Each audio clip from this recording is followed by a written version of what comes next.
Ok, bom dia pessoal. Então hoje nós vamos falar sobre o plano de negócios. O plano de negócio vai ser explicado nessa semana agora, da semana do dia 16, que é hoje, até o dia 22 do 11, tá? O que é um plano de negócios? O plano de negócios, por que eu deixei esse plano de negócio no final? Porque, na verdade, no início, nós temos que escrever e definir primeiro o nosso modelo de negócio, para depois fazer o plano de negócios, tá? Antes do modelo de negócio existir, que nós vimos no Canvas, nessa disciplina, durante essa disciplina toda, as pessoas já entravam no plano de negócios direto. Só que o plano de negócio ele é mais estático, ele não é tão dinâmico como o modelo de negócio. Por isso que é mais importante a gente primeiro resolver o modelo de negócios, verificar direitinho, né, quais são os, os principais pontos do Canvas, do modelo de negócio, para depois nós escrevermos o plano de negócio, que é a execução do modelo de negócios. Por isso que eu deixei para o final. Tá? Então, nós primeiro vamos definir o modelo, testando as hipóteses, criando o protótipo do produto, verificando o modelo de receitas, estruturando os recursos e processos, atividades chaves, fazendo as parcerias e verificando os custos, e depois nós vamos estar escrevendo o plano de negócio. Então, o que é um plano de negócios? O plano de negócios eu tirei desse site aqui do Sebrae, vocês podem acessar, né? E ali vocês vão ver o manual que eu deixei aqui também anexado aqui nessa aula aqui, tá? Então, o plano de negócio, antes de mais nada, ele serve tanto para você como também para o investidor, né? Serve para você para quê? Para você organizar suas ideias. Você vai organizar suas ideias porque o plano vai te fazer o passo a passo da execução do seu negócio. Então você vai ter uma ideia mental colocada no papel para você ir executando parte a parte a sua ideia que você já tinha pensado antes no seu modelo de negócio, a sua ideia que você desenvolveu no seu modelo de negócio, né? E também é importante também para você apresentar essa ideia para os seus investidores. Os investidores, por que você vai apresentar a sua ideia para os investidores? Porque, primeiro, porque você vai precisar de dinheiro para você tocar o seu negócio, né, para frente. E esse seu negócio, ele é um investimento para o seu investidor. O seu investidor, na verdade, ele está procurando algo que seja muito mais rentável do que ele colocar o dinheiro dele no banco, né? E ele vai estar querendo saber qual vai ser o retorno que ele vai ter se ele investir no seu negócio. Então, na verdade, você vai estar falando para o seu investidor qual é a tese de investimento que ele vai ter para recuperar o dinheiro dele no seu investimento, né? Isso se chama tese de negócios. O que é uma tese de negócio? Vamos supor, se eu investir R$ 100.000 no seu negócio, em quanto tempo e qual é a taxa de retorno que eu vou ter desses R$ 100.000 em X anos, né? Então, geralmente, os investidores eles querem ter um retorno de mais ou menos, olha, mais ou menos, pasmem vocês, viu? Mais ou menos 17 vezes o valor que eles investiram. 17 vezes. Então, se, por exemplo, se eles investiram R$ 100.000, estou fazendo os cálculos aqui, R$ 100.000 vezes 17 vezes, Então, eles vão estar querendo ter um retorno de R$ 1.700.000. Né? Esse é o retorno que eles querem ter. Em quanto tempo? Geralmente, mais ou menos em 5, 6 anos de investimento. Então, você precisa fazer essa tese de investimento. Eles vão investir 100 mil. Por que, que você precisa de 100 mil? Você precisa para fazer marketing? Você precisa para fazer entrada no mercado? Ou você precisa ainda para fazer a produção do teu produto? Né? Por que, que você precisa desses 100 mil reais?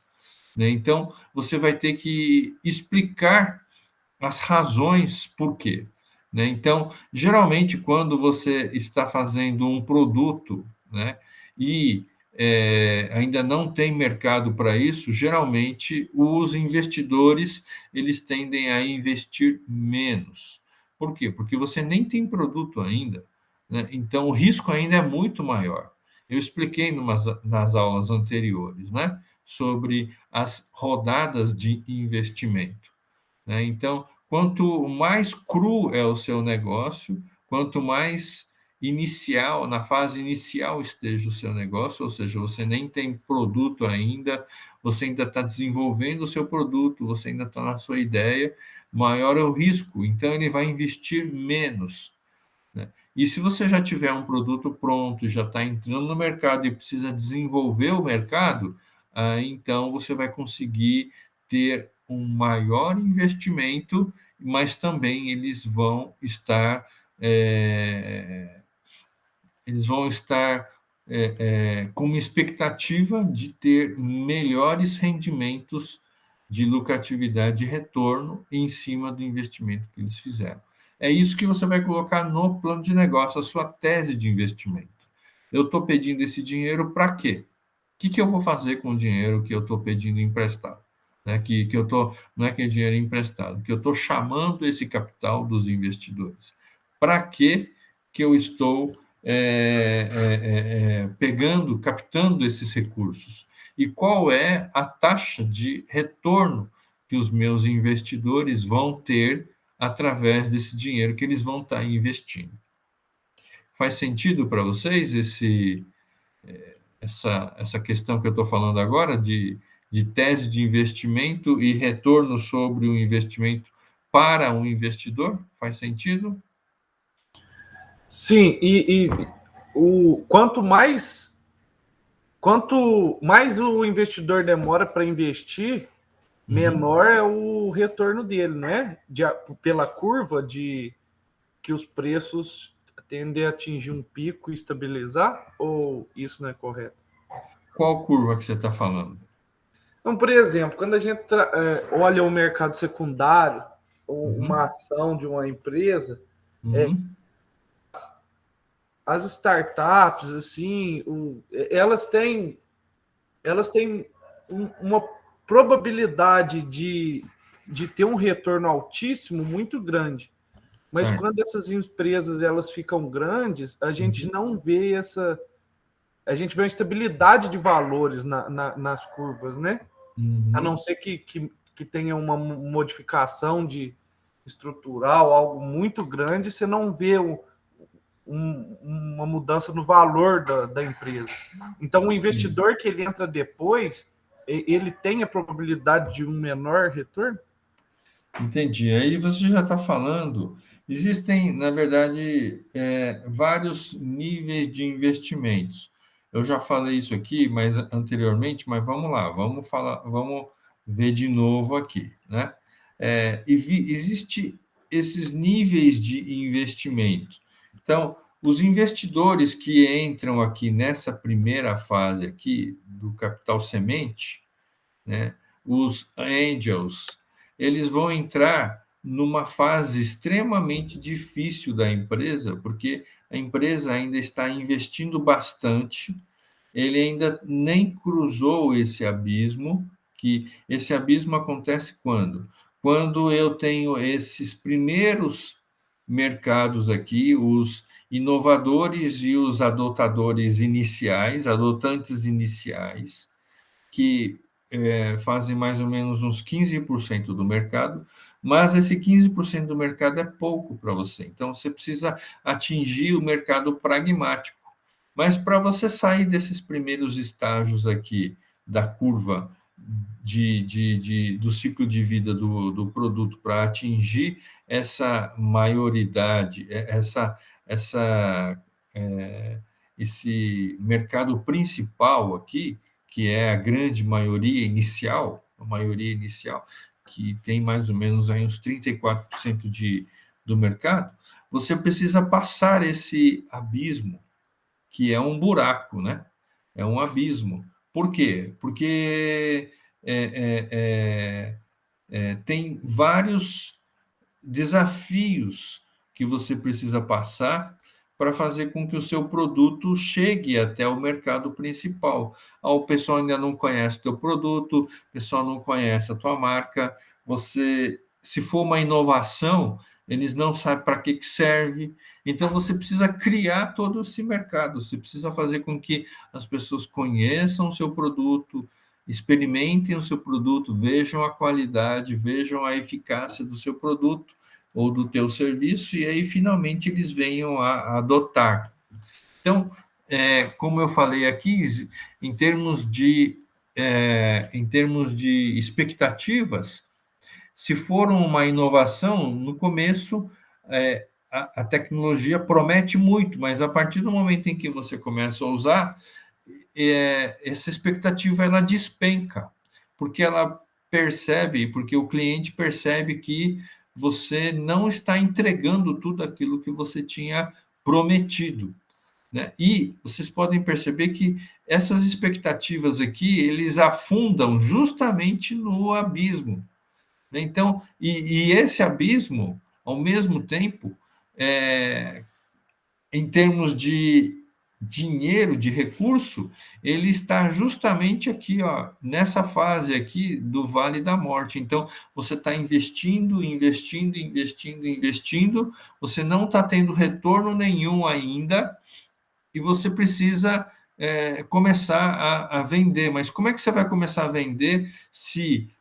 a expectativa do pessoal da sua tecnologia não entregou tudo aquilo que você prometia, então você não consegue romper o abismo e, ao mesmo tempo, você precisa de muito dinheiro aqui para fazer acontecer esse cruzamento do abismo, né? Então, você fica numa saia justa por essas três razões aqui: por causa do abismo, por causa da desilusão das expectativas e também por causa do Vale da Morte, que você já está enforcado financeiramente de estar investindo muito dinheiro. Então, o que acontece? Para os investidores que percebem, opa, esse seu produto, essa sua ideia tem muito potencial, dependendo da fase onde eles vão estar entrando, eles vão estar colocando mais ou menos dinheiro. Por exemplo, esses capitais sementes, ainda nessa primeira fase aqui, fase do alto risco, eles não vão colocar muito dinheiro. Porque se eles colocarem muito dinheiro, eles podem perder, existe um alto risco de perda. Eu expliquei aqui nesse outro réu aqui, conhecendo as rodadas de investimento, né? Então, nesse caso aqui, eles vão colocar pouco dinheiro e vão querer ter muito retorno. Por quê? Eles ainda estão comprando uma parte da empresa num valor muito baixo. Por que é baixo? Porque você não tem prova de nada, você não tem prova de que o seu negócio vai dar certo, né? Então, eles estão comprando, na verdade, expectativas. Você está vendendo expectativa e o teu investidor está comprando expectativa. Não existe nada certo até então, né? Então, você está, na verdade, simplesmente vendendo um sonho para ele, que pode se tornar realidade ou não. À medida que você começa a vender no mercado e você começa a ter já o produto pronto e o mercado começa a aceitar, os riscos desses investidores diminuem, né? O que significa isso? Significa que você vai estar vendendo um produto mais sólido ou um negócio mais sólido. Nesse caso, você vai estar entregando menos fatia da sua empresa para eles, porque você já tem certeza, você já começa a verificar que o seu negócio é bom. Então, você vai valorizar o seu negócio. Você não vai querer entregar, por exemplo, 15% da sua empresa a 15 mil reais. Né? Você não vai fazer isso. 15 mil reais não dá para nada. Você vai estar entregando 15% da sua empresa a mais de 1 milhão de reais. Por quê? Porque você já sabe que o mercado já está aceitando o seu negócio, né? E agora você está querendo captar muito mais dinheiro para expandir ainda mais o seu negócio. Então, num risco menor, a valorização da sua ideia ele aumenta. Aumentando a valorização, você entrega menos porcentagem da tua empresa a um capital maior. Mas o retorno disso também, né, vai ser cada vez menor para o cliente, para o investidor. O investidor que entra lá no início do seu negócio, quando você ainda não tem certeza de nada, ele vai ter um alto retorno depois, porque ele investiu pouco e vai ganhar muito. Agora, um investidor que entrar depois, o retorno dele vai ser menor. Por quê? Porque o risco também é menor. Então, quanto maior retorno, maior o risco, maior o retorno. Quanto menor o risco, menor o retorno também. Até chegar ao ponto em que você vai fazer aquilo que se chama de IPO, né? Que a sua empresa já é uma empresa muito grande, uma empresa bem sucedida e precisa de mais capital agora para fazer internacionalização, para comprar outras empresas e tal. Então, você vai fazer o IPO no mercado de capitais. Aí, nesse caso, como você já passou por toda aquela fase de investimentos, então o seu risco é bem menor, então o retorno também para o investidor é bem menor também. Mas não é esse IPO que eu estou falando. Eu estou falando, primeiramente, do investimento inicial. Quanto mais o risco tem, eles vão investir menos, mas vai querer ter um retorno maior. Por quê? Porque eles estão ainda no início da empresa, né? E quando eles compram o início da empresa, eles compram um valor muito baixo, pagam um valor muito baixo, mas conseguem ter um retorno muito alto.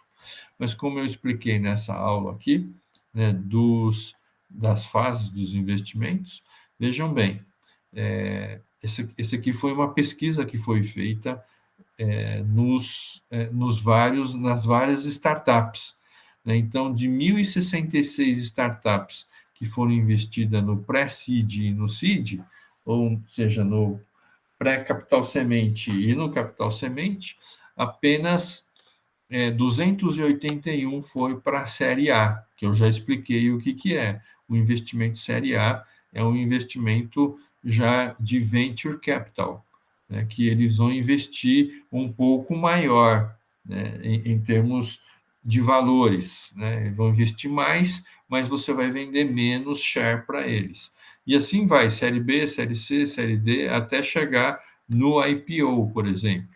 Né? Então, desses 100% aqui, dos 1.066 que foram investidas em capital semente, vocês podem perceber que apenas 0,8% dessas empresas, ou seja, de 1.066, apenas 8 empresas foram até o IPO. Né? Ou seja, é um negócio extremamente difícil para você receber esses capitais, esses aportes sucessivos, um atrás do outro. Mas o que eu quero dizer com isso, né? Eu quero dizer que o plano de negócio precisa estar claro em relação por que você vai pedir X reais e por que e o que é que o seu investidor vai receber em troca desse dinheiro que eles colocaram. Eu não sei se vocês já assistiram aquele Nadando com Tubarões, Shark Tank. Sim, eu assisti. É um programa lá, né, que tem na televisão, e eles, assim, além, tá certo que tem uma fase que é um entretenimento, né? Mas é bem aquilo lá mesmo. Eles ficam verificando por que eles vão investir e qual é o retorno que eles vão ter em cima do capital que eles querem, que eles estão querendo é, que o empreendedor está pedindo, né? Então, é mais ou menos isso que eles querem saber.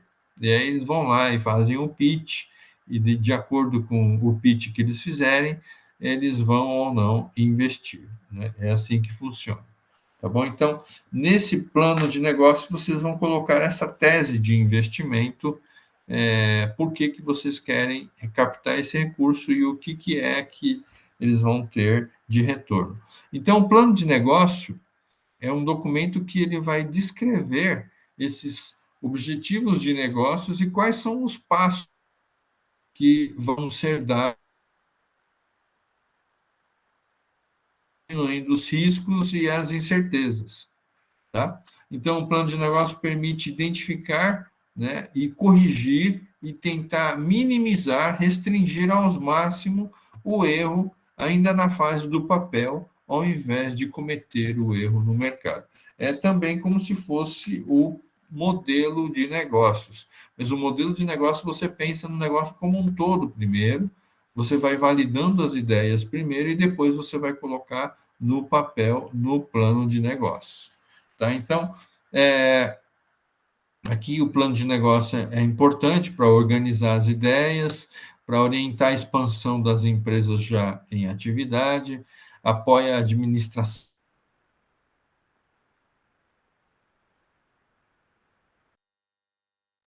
de clientes, investidores, fornecedores e parceiros e capta recursos, sejam eles financeiros, humanos ou as parcerias. Né? Então, diminuir recurso, ele serve de base para a empresa, porque o plano ele vai falar, olha, nós vamos fazer isso, isso, isso, isso, tudo dividido em termos de marcos, né? de etapas, então é importante, mostra o caminho a ser seguido e facilita os objetivos. Tá? Então, eu vou passar aqui rapidinho esse vídeo que fala por que nós estamos. Como elaborar um plano de negócio. É rapidinho, depois o vídeo está aí no campus virtual, então vocês vão assistir também. 2 minutinhos, tá?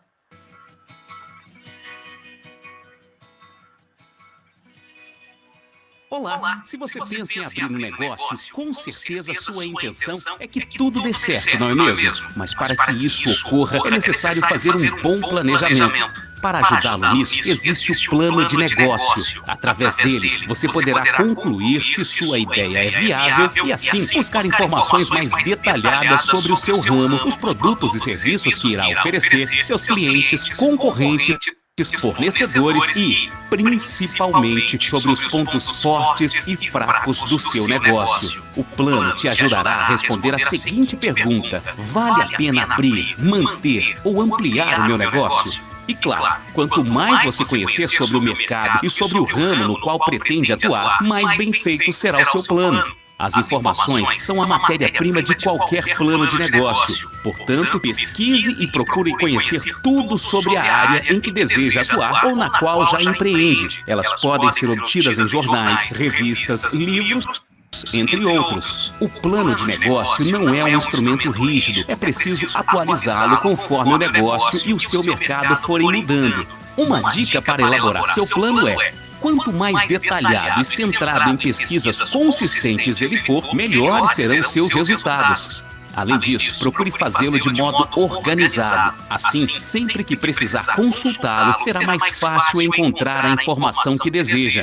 Um plano de negócio bem feito pode ser usado para se conseguir novos sócios e investidores, para estabelecer parcerias com fornecedores e clientes, ou até mesmo ser apresentado a parceiros financeiros para a solicitação de financiamentos. Mas lembre-se, o maior usuário do seu plano é você mesmo.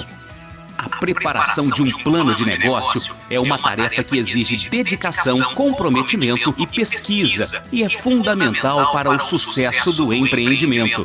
Faça um bom plano e tenha sucesso em sua carreira empreendedora.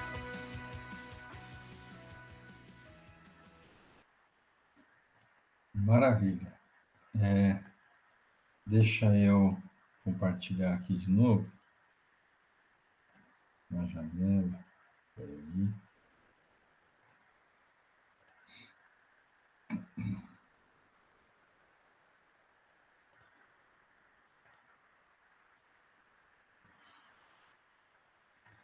Então, eu vou explicar agora como elaborar esse plano de negócios, tá? Vocês estão vendo aí na tela, né? Como elaborar. E esse manual aqui, esse guia, está já no campus virtual. Eu já fiz o download e está lá logo abaixo desse vídeo aí que a gente acabou de ver. Tá? Então, primeira coisa que a gente vai colocar no plano é o sumário executivo. Mas o sumário executivo é a última coisa que a gente vai escrever. Tá? Mas a gente vai colocar na primeira página. Por que é a última coisa que nós vamos escrever? Porque depois que vocês escreverem tudo, vocês vão voltar e vão começar a fazer o resumo dele, que é o sumário executivo. Né? Você vai fazer o resumo dos principais pontos do plano de negócio, né? Você vai colocar por que esse plano vai dar certo, né?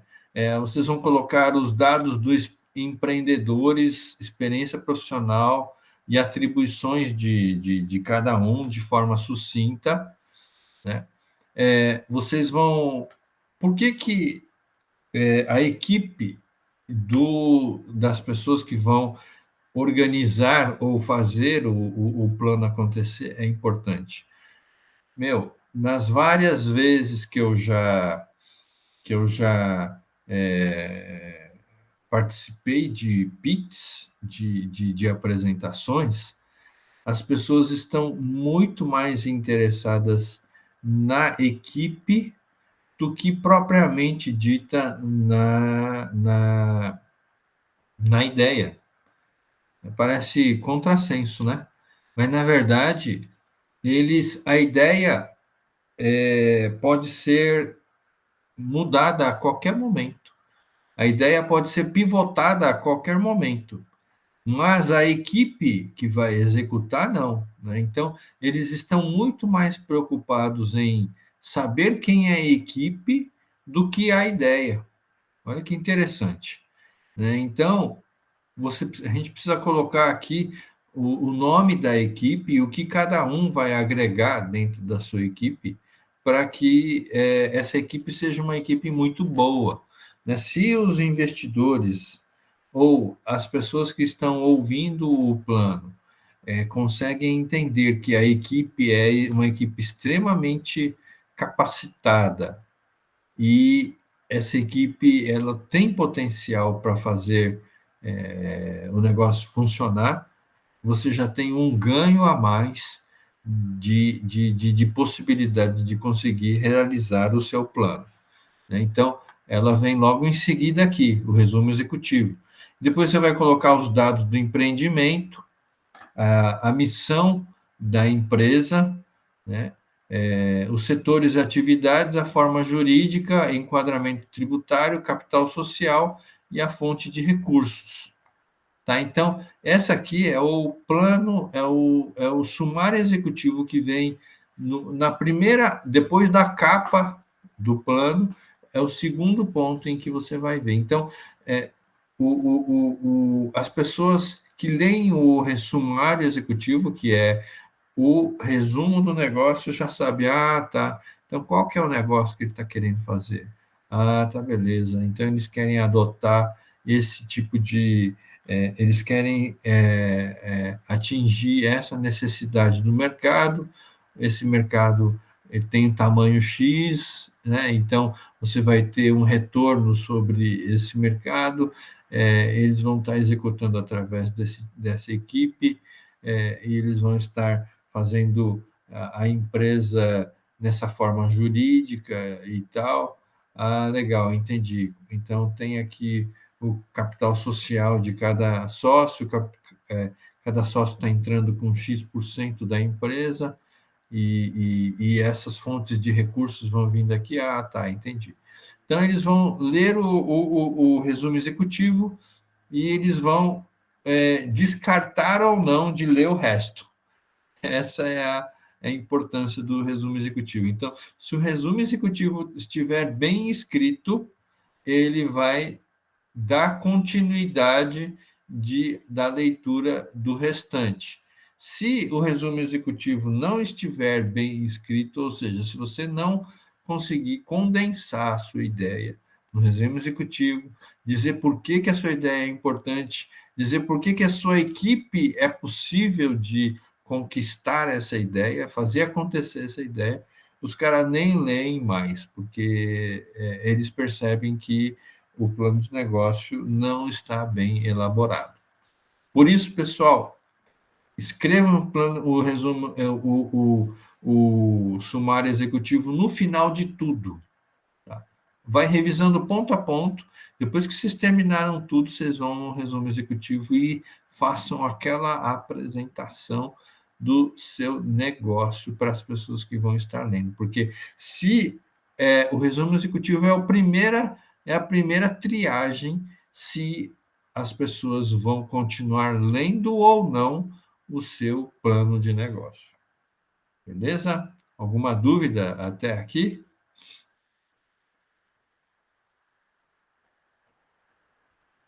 Tá. Então vamos lá. O áudio aqui, eu não sei se é a minha internet ou é a do senhor, mas pode ser que seja a minha. Uhum. É mais para checar. Cortou? Tá cortando o áudio, mas pode ser que seja a minha aqui, aí tudo bem. Não sei, viu, cara?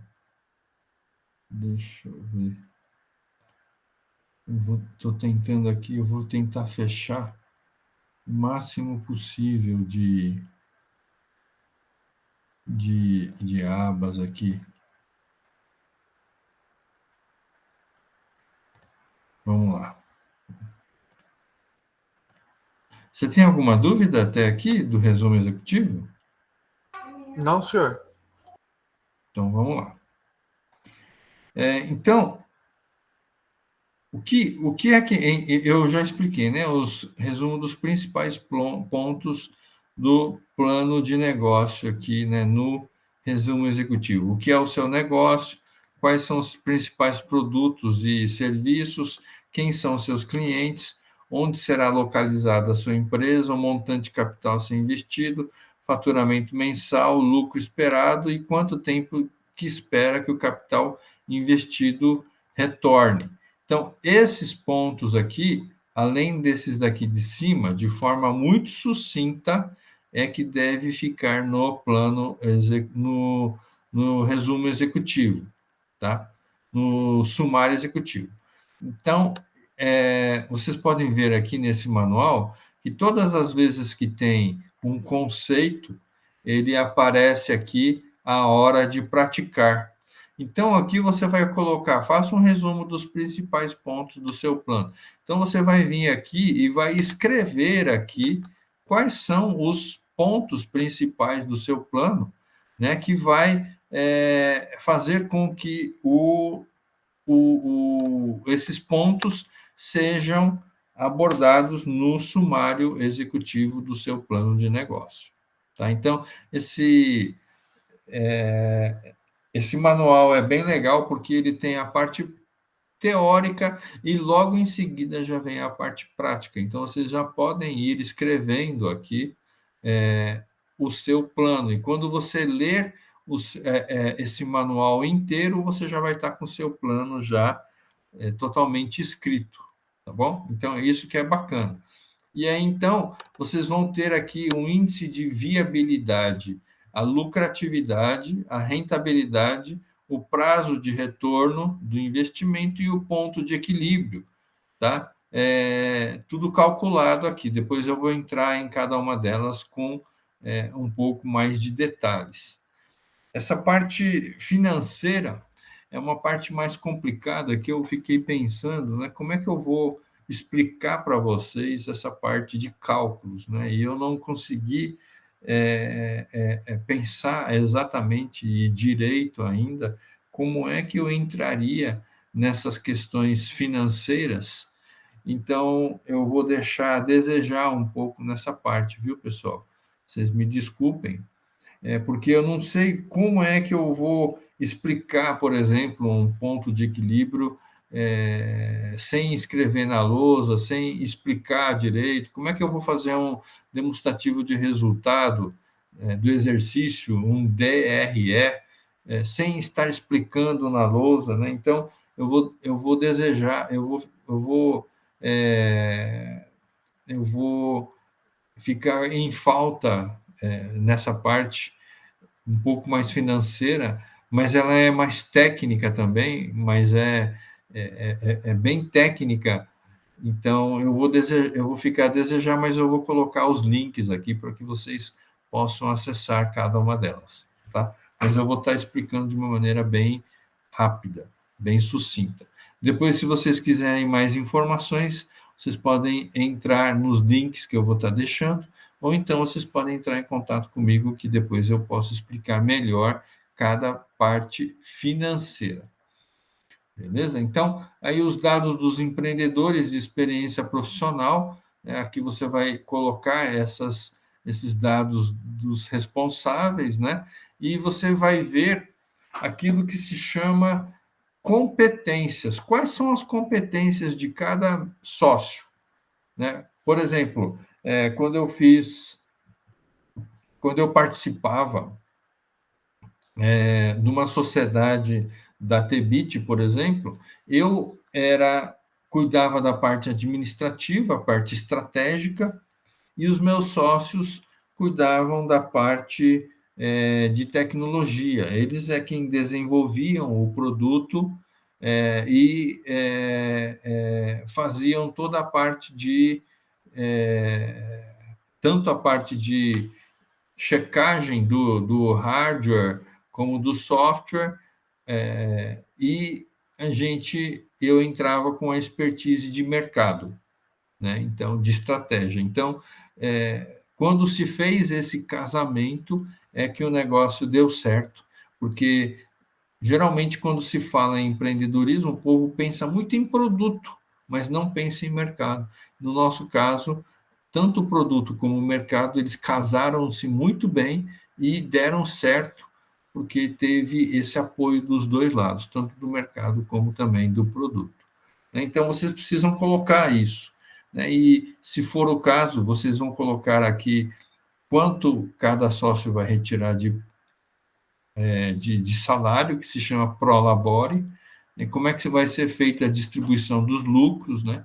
Quanto será reinvestido na empresa, né? E aí estabelecer o grau de autonomia de cada um dos sócios e até que ponto um dos envolvidos pode sozinho tomar decisões. Então, tudo isso aqui vocês vão determinar, né? Essa questão da sociedade. Essa questão da sociedade é complicada, viu, pessoal? A gente precisa deixar muito bem escrito já logo de cara e apresentar isso para os sócios, para que os sócios não tenham problemas futuros. Eu já vi muitas empresas fechando, porque na hora de você começar, está todo mundo empolgado, está todo mundo. Não, nós vamos fazer, vamos chegar, vamos acontecer, mas na hora que as coisas vão acontecendo e o dinheiro vai caindo, vai entrando, aí começa a acontecer os problemas.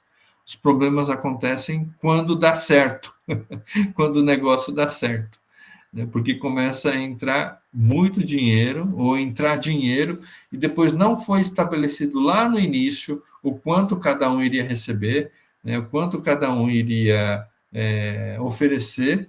Tem gente que fala, não, eu vou entrar com o meu trabalho porque o outro tem capital e eu vou começar, e como eu não tenho capital, o outro tem capital, eu vou começar só com a minha mão de obra e o outro vai entrar com capital.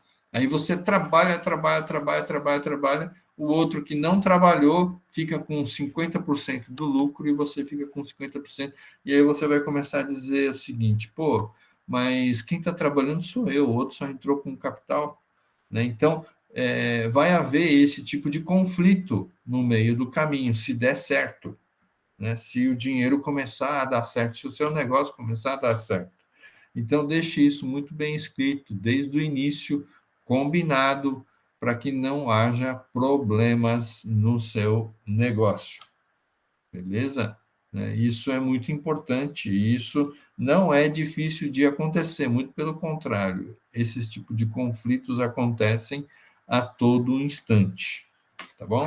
Então, deixe isso tudo pronto, né? Deixe isso claro, né? O que cada um vai contribuir para a permanência de uma sociedade. Né? E conflitos são inevitáveis. Né? O que importa é a maneira de resolver. Então, tente resolver isso o quanto antes. Deixe isso bem claro desde o início. Né? E é bom verificar se algum dos sócios não possui o seu nome negativo, né? Negativado no SPC ou na Receita Federal, em algum lugar, né? Secretaria de Estado, Fazenda, INSS, para que não tenha problema.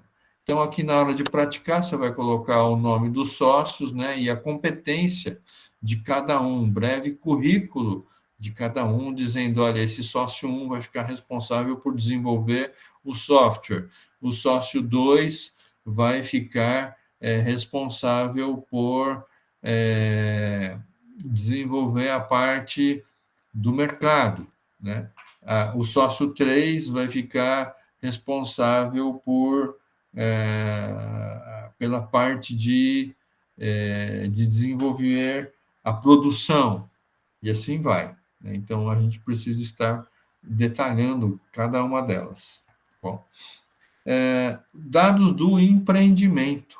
Né? Então, aqui a gente vai colocar a inscrição do CNPJ, ou você vai colocar, e você vai colocar também o endereço, né? Você vai colocar o nome da empresa, a razão social.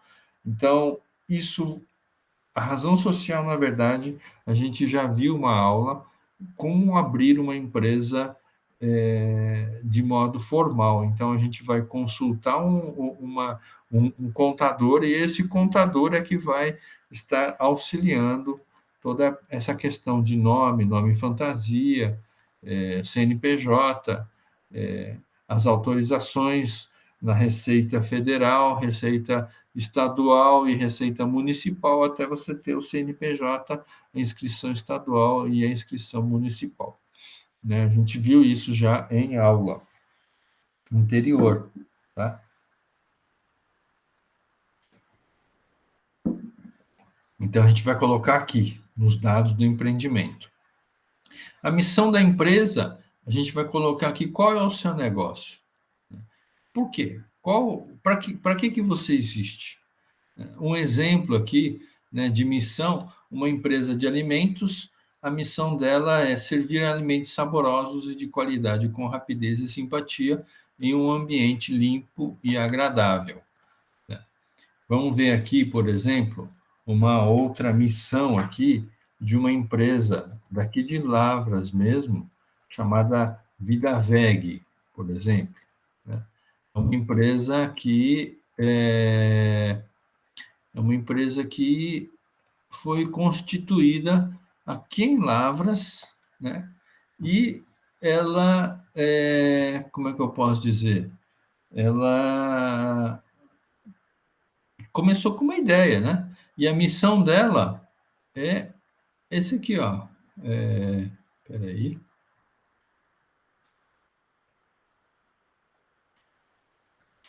Aqui, nosso propósito.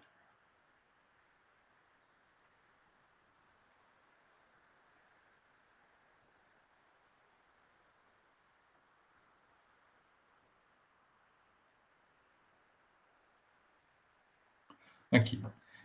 Nosso posicionamento. Né? Somos uma empresa food tech, plant-based, ou seja, uma empresa de tecnologia de alimentos baseadas em vegetais, em plantas, que acredita na alimentação como forma de cuidar da vida e contribuir para um mundo melhor. Olha que interessante. Então, esse é a missão da empresa, né? Ela quer contribuir para um mundo melhor, facilitando o acesso a alimentos de base vegetais gostosos e saudáveis. Essa é a nossa razão de existir, aquilo que nos inspira e nos movimenta a nossa marca. Então, já está muito claro aqui. O que ele quer fazer? Ele está interessado, através dos produtos de base vegetal, contribuir para a saúde e também para um mundo melhor. Ou seja, né, ele verificou que se ele fizesse esse tipo de produtos à base de plantas, de vegetais, a empresa estaria contribuindo para que houvesse menos emissão de gases emitidos pelos animais, não haveria maus tratos aos animais, haveria menos emissão de CO2 no planeta.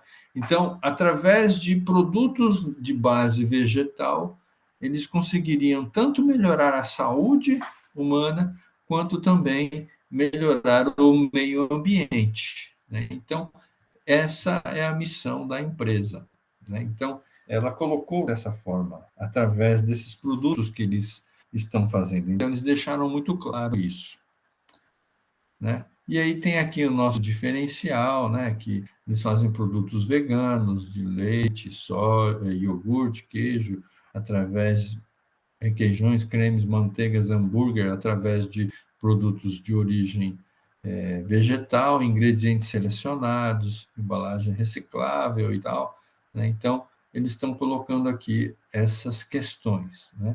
Então, vocês vejam que legal, né? Quando você tem uma missão bem clara da empresa, né? Essa missão é chamativa e faz com que tanto as pessoas de fora como as pessoas de dentro da empresa tenham essa motivação para estar experimentando e estar consumindo os seus produtos, né? Vamos dar uma assistida aqui nessa Vida Veg aqui, nesse vídeo, né? Estamos todos juntos nessa grande aventura que é a vida. E a vida pede cada vez mais um movimento pela união. Nós resolvemos entrar de corpo e alma nesse movimento. Através de algo que une as pessoas todos os dias, a alimentação. Produzindo alimentos de base 100% vegetal, estamos totalmente empenhados em unir a saúde de cada um com o equilíbrio total da vida. Essa é a nossa marca. Nós acreditamos na união. A união do sabor com a saúde.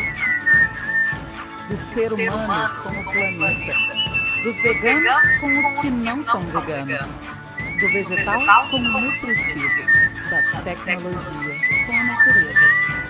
Da qualidade com acesso. Da inovação com a responsabilidade. Da teoria com a prática. Do indivíduo com o coletivo. Do presente com o futuro.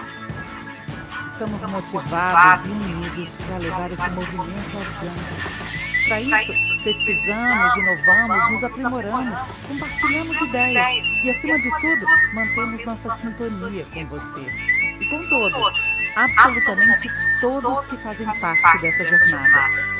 Mais que uma marca, Vida Veg é isso: sabor, saúde e um mundo melhor. Bacana, né? Só para vocês verem, essa empresa foi criada aqui em Lavras através de um ex-aluno nosso, de graduação em administração que criou essa empresa, né? E hoje ela está conseguindo aí ter uma presença nacional, né? Bem bacana, né? Então, é importante colocar essa missão, né? E vocês vão logo praticar aqui qual que é a sua missão da sua empresa, né? E os setores de atividade, né? Qual é o setor? Agropecuária, indústria ou comércio ou prestação de serviços? Então, vocês vão colocar aqui, né? Agropecuária, nesse caso da Vida Veg, eu acho que é a agropecuária, né? Que é alimentos, né? Ou então você coloca outros aqui, coloca alimentos aqui, né? Por exemplo, tá bom? E aí vocês vão ver a forma jurídica. O que é a forma jurídica? A forma jurídica é importante porque nós já vimos uma aula sobre isso, porque ela incide principalmente sobre a forma de tributação.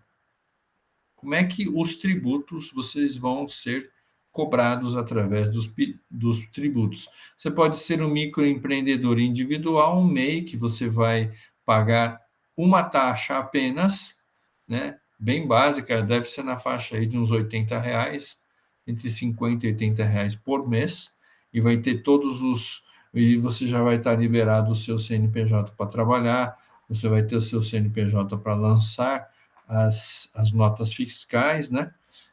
Ou então você vai ser um empresário individual, né? Ou então uma microempresa, né? LL, ou então uma sociedade limitada, né? Então, ou uma SA, mas a SA já é mais uma empresa que já passou pelo seu IPO, né? Então, você vai escolher qual que é a sua forma de pessoa jurídica. Geralmente, pessoal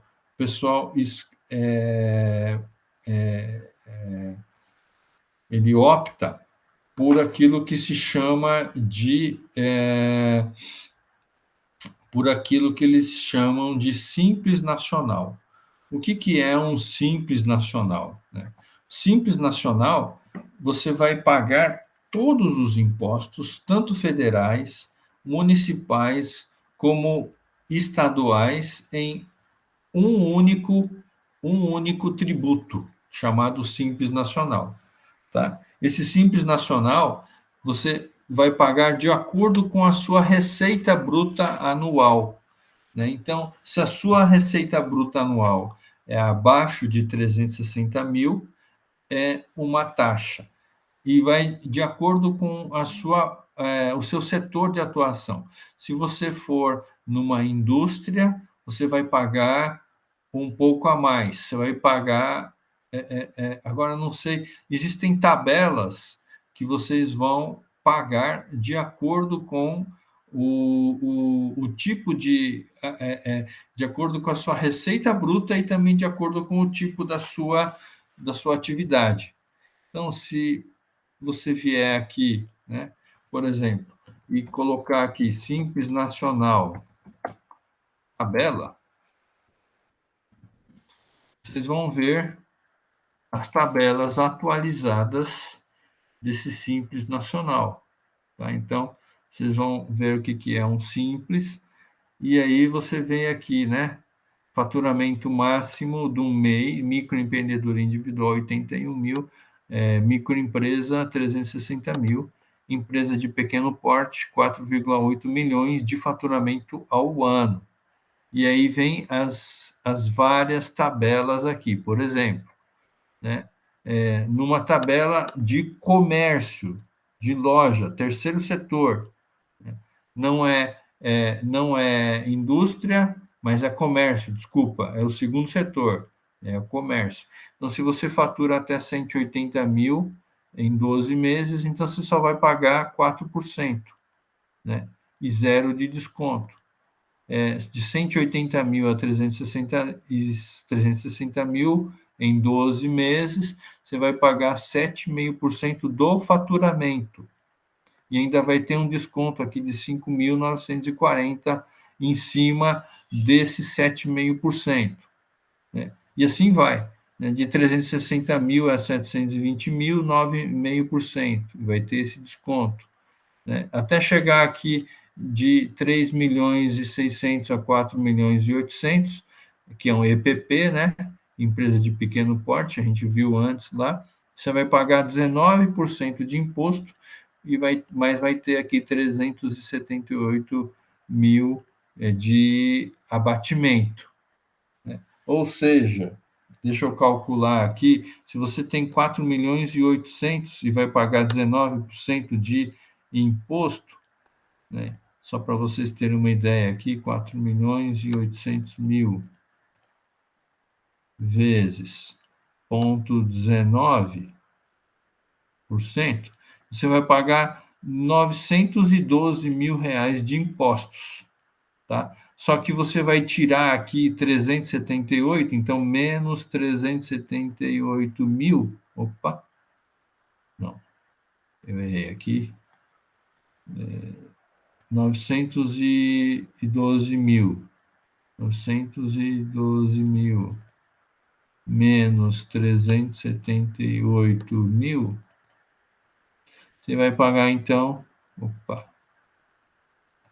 912 mil. 534 mil. Menos 378. 534 mil reais, então, de impostos por ano. Então, essa aqui é a tabela para o comércio. Agora, nós temos também a tabela para a indústria. Aqui vocês já estão vendo já, né? Então, que a indústria já aumenta mais aqui a alíquota. Então, até 180 mil, 4,5%. 180 a 360, 7,8%. Aumenta um pouquinho aqui, né? E assim vai, tá? E aí aqui, esse anexo 3 são empresas que oferecem serviços de instalação, de reparo, manutenção, agência de turismos, tal. Por que que o comércio, né, a indústria, as alíquotas vão aumentando? Porque o comércio aqui, na verdade, você compra, coloca uma taxa em cima e revende. A indústria, você pega os materiais, você compra os materiais e consegue ter um retorno maior, porque você não vai simplesmente comprar um produto e revender, você vai comprar matéria-prima, transformar e vender, você vai ter, teoricamente, um lucro maior. E serviço? O serviço é um lucro ainda maior ainda, porque você nem vai comprar e revender, e você nem vai transformar a matéria-prima, você só vai prestar o teu serviço, que não vai ter compra de nada, né? Porque a tua própria mão de obra é o serviço. Então, as alíquotas são maiores aqui em termos de receita bruta, né? Então, vocês podem perceber aqui que temos essas tabelas aqui, né? Então, essas são as tabelas várias tabelas que nós temos de Simples Nacional, tá? Então, empresas que fornecem serviços de limpeza, vigilância, obras, construção de imóveis e tal, tem outra tabela. Empresas que fornecem serviços de auditoria, jornalismo, tecnologia, publicidade, engenharia, entre outros, tem outra tabela. Veja bem aqui, né? Até 180 mil agora, nesse tipo de serviço de auditoria, jornalismo, tecnologia, publicidade, engenharia, consultoria também deve entrar aqui, né? Já é 15% até 180 mil. Veja a diferença, que aqui dá 4,5%, aqui dá 15%. Então, por quê? Porque você vai estar prestando serviços apenas, né? Então, essas são algumas formas de você colocar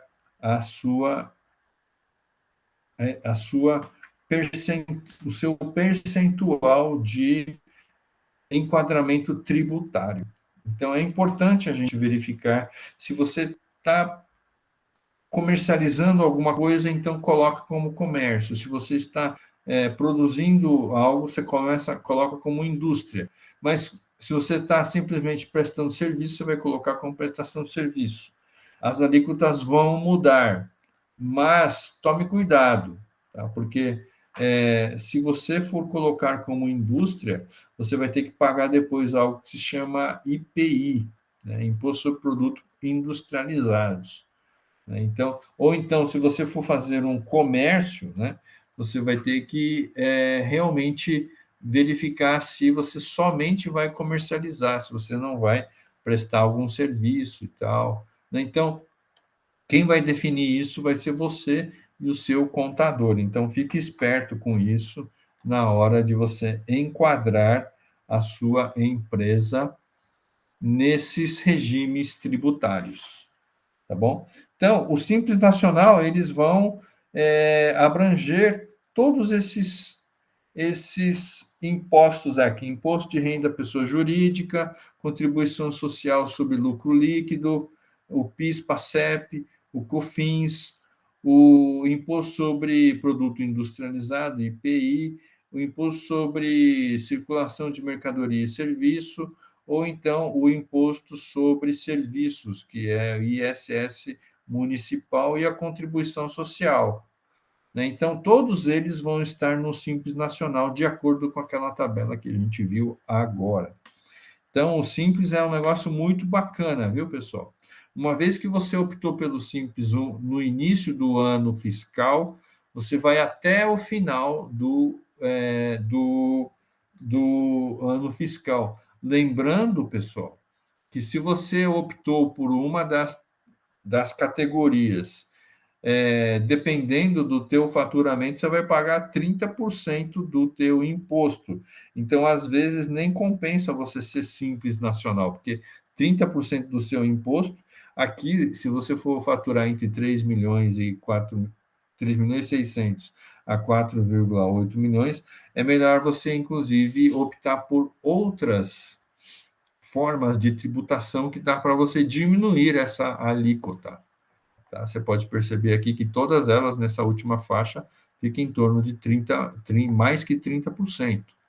Né? Então, você vai deixar 1/3 do seu faturamento como imposto. Isso aqui é muito alto, pessoal, muito alto. Então, às vezes, compensa vocês trabalharem em um outro regime de tributação que não o Simples Nacional. Mas para quem está faturando pouco, o Simples Nacional é muito bom. Muito bom. Por quê? Porque você vai estar pagando uma única cota. Tá? E também existe aquilo que se chama microempreendedor individual, né, que é o MEI. O microempreendedor, você tem uma receita bruta, deixa eu ver aqui, ele deve estar falando aqui, né? A diferença entre MEI e Simples Nacional, né? O MEI, você tem um faturamento anual bruto de 81 mil, né? E contratação de apenas um funcionário.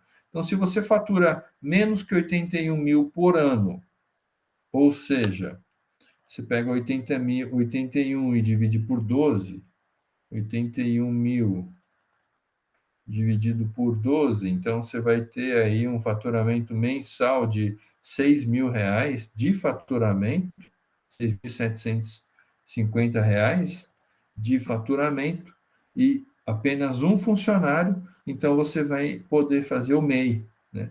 E o MEI você vai pagar hoje, acho que entre 50 e 80 reais, deixa eu ver aqui, MEI, valor, contribuição mensal, é baratinho.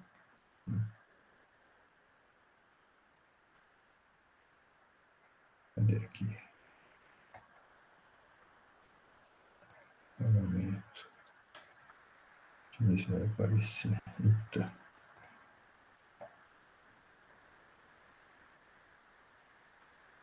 Um minuto. Quais contribuições do MEI?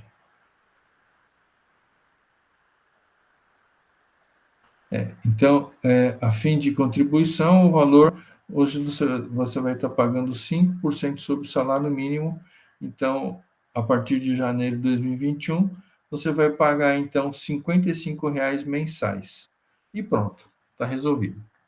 Então, o MEI você vai estar pagando R$ 55 por mês, mas aí você vai ter que ter apenas um faturamento máximo de R$ 81 mil por ano, né? E apenas um funcionário.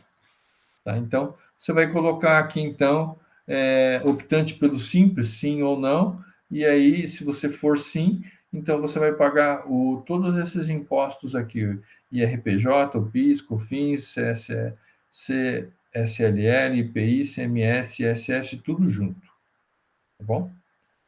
Capital social. O que é o capital social? Tudo isso você vai colocar no plano de negócio. Tá? O que é o capital social? O capital social é quanto que vocês estão colocando no início na sua empresa. Né? Então, o sócio 1 vai entrar com tantos por cento e o valor de X e vai ter tantos por cento de participação. Né? Geralmente, o sócio administrador, que se chama, é aquele que vai ser o responsável pela firma. Geralmente, ele pode ser ou não a pessoa que tem a maior participação. Às vezes tem um sócio que tem a maior participação, mas ele não vai ser o sócio administrador, ou seja, o responsável. Pode ser que o cara vai entrar com dinheiro e o outro vai entrar mais com o trabalho, o serviço, né? E vai ser o administrador. Então, aqui você vai definir aqui a percentagem de participação. Por que é importante você definir a percentagem de participação? Da mesma forma com que você entrou com o seu dinheiro e a participação, você também vai ter o retorno, né? Então, quem entrou com mais recursos e ficou com mais participação, com certeza vai ter maior retorno em cima dessa participação no futuro. Por isso que dá problema, pessoal, porque às vezes o cara entrou com dinheiro, mas não está trabalhando. Aí você começa no seu dia a dia verificar que você faz tudo e o outro ganha dinheiro em cima de você, você vai falar, pô, acho que eu não fiz um bom negócio. Eu entrei errado, e o cara só está entrando com dinheiro e eu estou fazendo tudo e o cara está recebendo mais do que eu. Né? Então, vocês vão colocar aqui quanto é a participação no capital social de cada um. A fonte de recurso, você vai determinar de onde vai vir o recurso. O recurso vai vir de capital próprio, você vai vender um carro, você vai fazer um financiamento, você vai buscar através de sociedades, então você vai colocar aqui de onde está vindo esses recursos, né? E aí, então, você vai fazer o segundo ponto, o primeiro ponto foi o ponto sobre a empresa. Como é que você vai constituir a empresa? Você vai colocar aí o nome fantasia. O nome fantasia, na verdade, existem dois tipos de nomes, né? Razão social, que vai ficar atrelado ao CNPJ, e o nome fantasia. Né? Normalmente, o nome fantasia, ele pode ser a razão social quando já não existe nenhuma outra empresa que já tenha aquele nome. Né?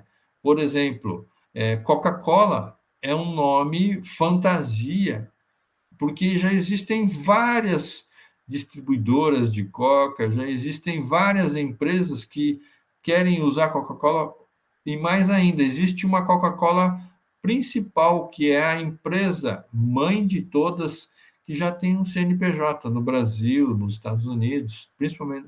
E aí os Estados Unidos veio para o Brasil e colocou Coca-Cola e tal. Então você não tem mais como colocar esse nome, Coca-Cola. Então você tem que colocar uma razão social, né? Por exemplo, Antônio Joaquim Distribuidora, por exemplo, né?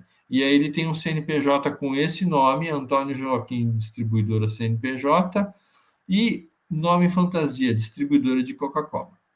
Beleza? Então, você pode ter dois tipos de nomes, né, na na razão social, que é a razão social e o nome fantasia. Eu devo ter explicado isso lá na aula de formalização da empresa. Aqui no item 2, você vai colocar aqui análise de mercado. O que é análise de mercado? Você vai fazer o estudo dos clientes, quais são os seus clientes, que você já determinou lá no modelo de negócio, vocês estão lembrados, né? Então, quem são, o persona, qual é o trabalho, quanto ganham, escolaridade, onde moram, né? Qual é a dor dele, né? Qual é a necessidade dele, vocês vão colocar aqui, né? E o máximo de informação que vocês puderem ter, que vocês já fizeram isso lá no modelo de negócio, vocês vão colocando aqui. E vai identificar os interesses comuns e o comportamento dos clientes, né? Com qual quantidade e frequência eles compram o tipo de produto, serviço que você está vendendo, onde costumam, que preço pagam atualmente, ou se for algo novo, né? Quanto que eles estariam dispostos a pagar, né? Identificando o que leva essas pessoas a comprar: o preço, a qualidade, a marca, o prazo, o pagamento, atendimento da empresa, né? Onde estão? Qual o tamanho do mercado? É apenas a sua rua, seu bairro, sua cidade, todo estado, país? Seus clientes encontrarão a sua empresa com facilidade? É aquela parte lá de canais de distribuição e relacionamento com os clientes no Canvas, né? E você vai colocar essas questões aqui nessa parte aqui do hora de praticar, o público-alvo, tá? Algumas dicas aqui é escolher apenas uma parte do mercado. Você não vai abordar o mercado inteiro, né? Você vai estar abordando nichos de mercado primeiro, para você entrar com maior facilidade, né? Às vezes você quer abordar um mercado muito grande, você não vai conseguir, porque você não tem essa gama de produtos totais para entrar lá, né? E uma empresa é viável quando tem clientes em quantidade e com poder de compra suficiente para realizar vendas que cubram as despesas, gerando lucro, né? Então, você tem que ter esse lucro, né? Lucro é diferente de preço, viu, pessoal? Preço é diferente de custo. Geralmente as pessoas confundem as duas coisas. Eles acham que custo é igual a preço. Não. Custo é quanto você gastou para você colocar o quanto você gastou para produzir o bem que você está vendendo, ou o serviço. Isso é custo. O preço vai depender muito do posicionamento que você colocou esse produto na cabeça do consumidor, né? Então, você pode posicionar o seu preço lá em cima, ou você pode posicionar o seu preço embaixo, mais baixo, né? Por que acontece isso em termos de preço? Principalmente por causa da marca. Às vezes você vai estar pagando só por causa da marca. Então, dependendo do posicionamento de marca que você colocar do seu produto na cabeça do consumidor, você vai definir qual é a faixa de preço que você vai vender. Então, pode ser que, por exemplo, pode ser que esse aqui, né, é um produto JBS. Deixa eu ver aqui. Vocês estão vendo, né? Um produto JBS, ele pode ser que tenha custado não muito caro para se produzir. Só que por causa da marca JBS, ele tem um JBL, desculpa, né? Ele tem um preço de venda muito alto, apesar de ter custo baixo de produção. Não sei quanto custa, né? Mas ele está ganhando mais pela marca do que exatamente pelo custo. Tá? Então, aqui você vai colocar o público-alvo, tal, né? O que eles interessam, comportamento dos clientes, as dores que levam ele a comprar, área de abrangência, onde eles estão, né? e o tamanho do mercado. E aqui vocês vão ver também o estudo dos concorrentes. Quais são os seus concorrentes? Que tipo de produto eles vendem, qual a qualidade, preço cobrado, localização, condições de pagamento. Se você tiver concorrentes, e se você não tiver concorrentes? Aí você fala qual que é o concorrente mais próximo, né, disso. Mas se você não tiver, é porque o seu produto realmente é um produto inovador, né? E você não tem como ter concorrentes, mas geralmente algo que pode estar sendo próximo de você, tá? Então aí você vai colocar aqui, né? Você vai pegar esse quadro e vai colocar a sua empresa ou os concorrentes e você vai ver qual a qualidade dos seus produtos e seus concorrentes, quais são os preços, quais são as condições de pagamento, a localização, atendimento, serviço aos clientes, garantias oferecidas. E com isso você vai verificar qual é a competitividade da sua empresa em relação aos concorrentes. E aí você vai tirar a sua conclusão. Pô, do jeito que eu estou fazendo, realmente eu não vou ter jeito de bater os meus concorrentes. Então, eu preciso melhorar a qualidade, eu preciso diminuir o preço ou melhorar o preço, mas eu preciso fazer uma campanha de marketing pesada para mudar o posicionamento de preço na cabeça dos meus clientes e tal. E com isso você vai conseguir tirar as suas conclusões ao fazer esse estudo de concorrentes. Beleza? Né? Então, é importante fazer isso, porque você vai estar estudando os seus concorrentes, e você vai estar vendo qual é o diferencial que você vai ter em cima dos teus concorrentes.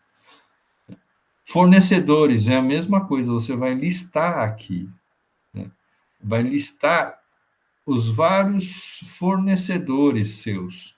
E esses fornecedores, quanto mais os fornecedores são seus parceiros, ou seja, eles não são apenas fornecedores, mas eles estão trabalhando junto com você e vai estar junto com você, participando junto com você, né, no desenvolvimento de algum produto, na melhoria de alguma coisa que ele possa estar participando com você, é melhor você ficar com esse tipo de fornecedores.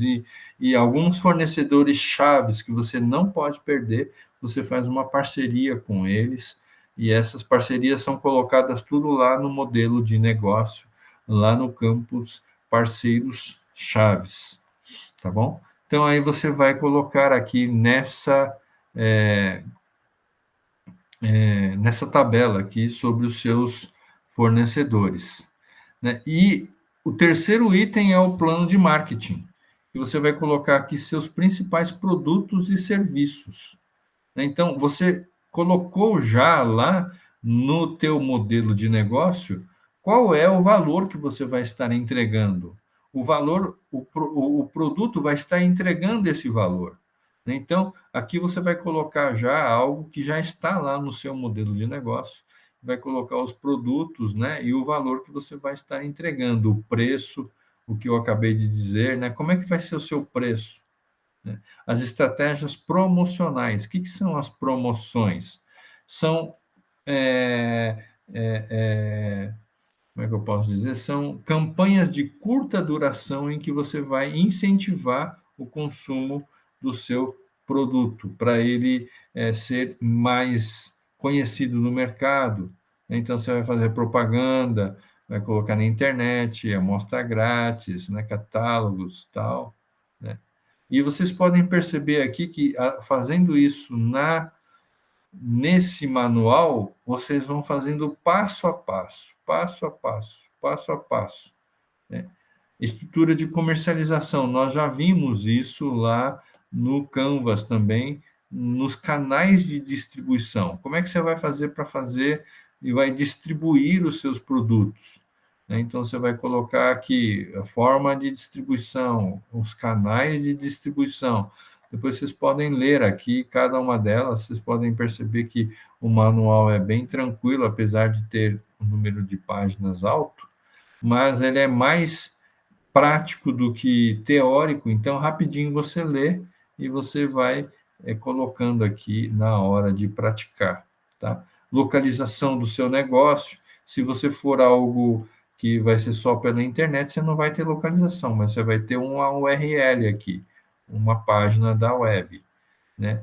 Ou então uma página dentro do Mercado Livre, né? Então, ao invés de colocar um endereço, você vai colocar o URL, mas também você, no mínimo, você vai ter algum endereço aqui em que você vai ter que registrar lá no seu contrato social. Você vai colocar aqui.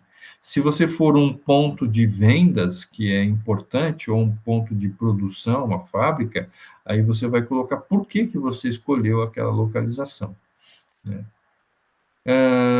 E o plano operacional, para quem vai fabricar algo, uma fábrica, você vai colocar o layout, o arranjo físico, né? Aqui tem um layout aqui de um lugar, né? Por que você escolheu aquele local, como é que vai ser feito a parte operacional, né?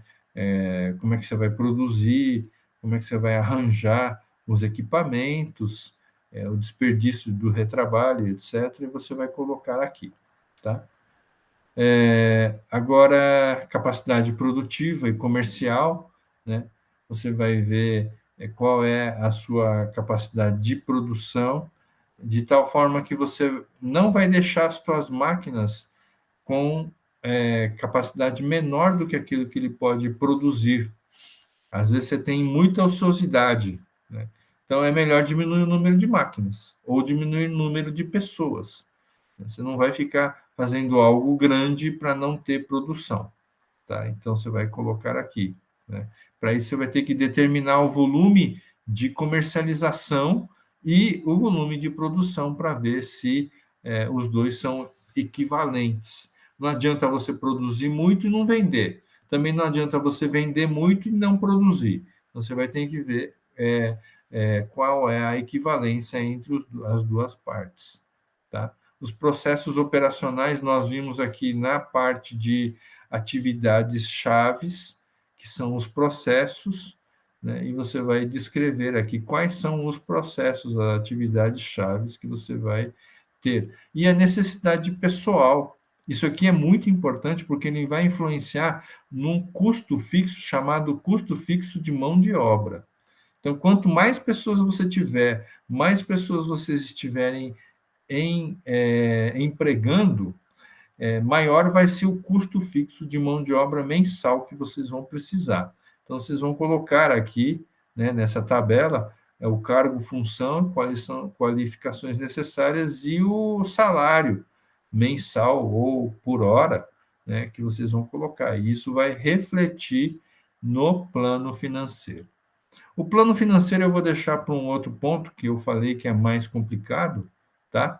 Então, eu vou deixar para um outro ponto, para que vocês possam estudar, mas é só dar uma lida aqui, você vai ter o que fala de cada uma delas, mas eu vou tentar esmiuçar ela um pouco com maiores detalhes, né? E eu vou deixar disponível aí um vídeo para que vocês tenham um plano financeiro com um pouco mais de detalhes.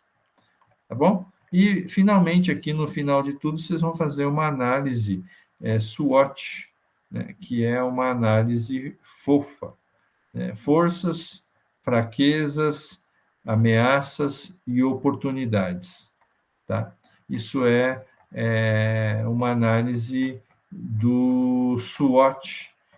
Por que eu consigo ser melhor do que os outros? Quais são as minhas forças internas, fraquezas internas, ameaças externas ou oportunidades externas? Tá? Eu posso explicar também numa outra aula também. Então, pessoal, eu gostaria de dizer aqui, se vocês tiverem alguma dúvida, fiquem tranquilos, se não tiver, eu fico à disposição. E eu mostrei para vocês aqui de uma forma bem simples, né, e rápida, sucinta, como escrever um plano de negócios, tá? E com isso vocês já têm uma ideia de como escrever. Agora é botar a mão na massa, pegar esse manual do Sebrae, que é muito interessante, e façam a lição de casa de vocês. No trabalho, eu ainda não defini ainda se vou ou não pedir um plano de negócio, porque eu já pedi um modelo de negócio e vocês podem perceber que muitas coisas que já estão lá no modelo de negócio já está no plano. Então, provavelmente eu vou ficar só no modelo, mas leiam esse plano, porque na hora de vocês pedirem e forem pedir algum tipo de investimento ou apresentar o seu negócio, vocês vão precisar do plano de negócios também, tá bom? Tem alguma dúvida, Glauber? Não, senhor, professor. Boa aula, esclarecedora. Agora é fazer o dever de casa e estudar aqui. Maravilha, então, cara. Então, eu vou terminar por aqui. Eu agradeço muito aí a sua atenção, viu, o seu tempo. Fico totalmente à disposição, tá bom? Você pode contar comigo aí nas suas dúvidas. E qualquer dúvida, você fica à vontade para entrar em contato comigo lá no chat. A qualquer momento eu fico à disposição, tá bom? Agradeço, senhor. Tá bom. Muito obrigado, então. Bom dia para você, para todos que estão assistindo, vão assistir, né? E que vocês tenham uns ótimos estudos aí, tá? Bom dia para o senhor também. Até mais. Então tá bom, maravilha. Tchau, tchau. Obrigado. Tchau.